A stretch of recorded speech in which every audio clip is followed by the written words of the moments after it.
كتاب الله عذرا ثم عذرا، فبعض الناس قد أولاك هجرا.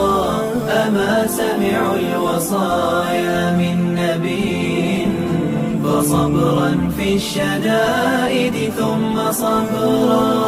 فذاك يرتل الأعلى ويعلو، وتلك تجود الآيات تترى.